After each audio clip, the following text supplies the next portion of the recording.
This is the first knife I ever made. Made it for my daughter. Made it with using hand files and hand tools. This is the second knife.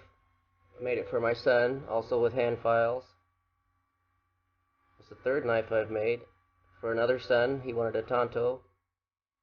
Again with hand files. So these first three knives I did by hand, just kind of as a project for my children. This next knife is what was left over from the third knife, the tanto that I did. Then I did another one for a brother. And I practiced a little bit of decoration on the handle. I practiced a swedge on the tip. Then I had my family crest and my motto engraved on these to give to my children. This is another knife that I did for a friend.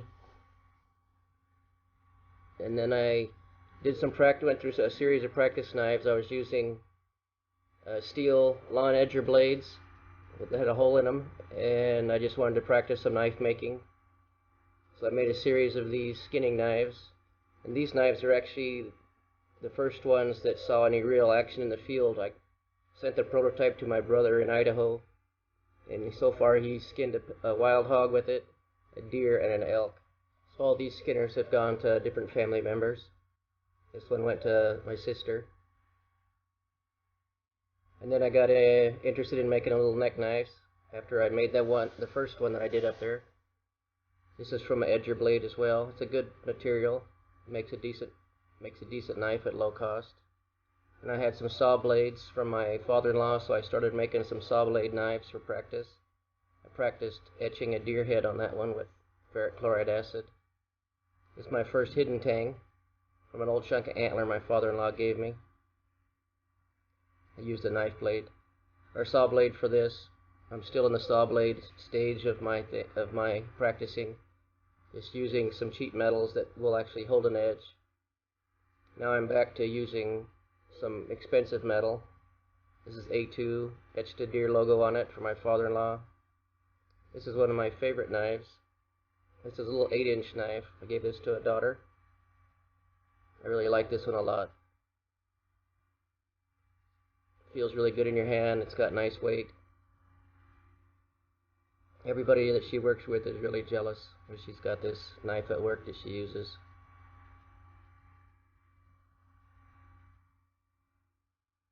And I like this one enough, I decided to make myself one, which is a little bit bigger version, so this is a 9.5-inch version of that one.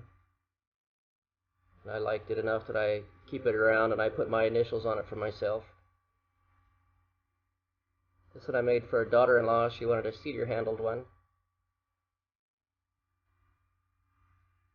And then I started working on my presentation of the knives, doing a little staging, attempting to stage them to make them look more attractive or more interesting than just laying them on the driveway and taking pictures of them while I stand over them. So I put liners on that one. That's the first one I put liners on. This is the first knife I've actually sold.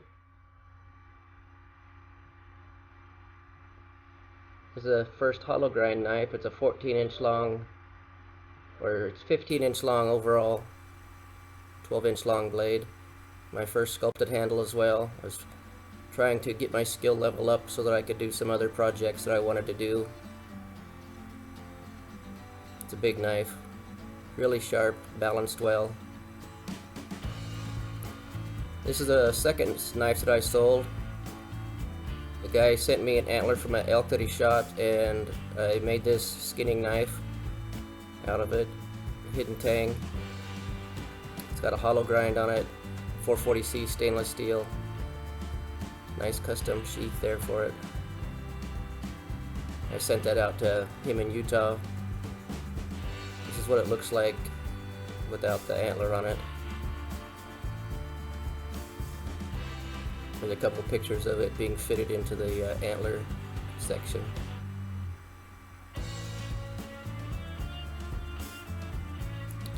Yeah, I used a lot of my skills that I've learned so far into this knife.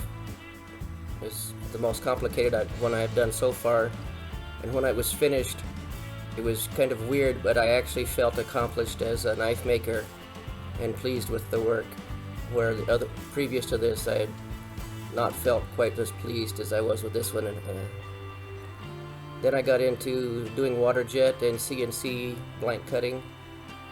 And I developed this little neck knife, and then I made a couple of these. This is also a CNC water jet cut. So is this. This is a kind of a combat survival style knife, water jet. It's kind of a general hunting camping knife, experimenting with different thicknesses of handles. This is that little neck knife again, more of the camp knife. Then my skinning knife evolved into a skeleton knife, skeleton skinning knife, the stainless steel version of that, 440C stainless.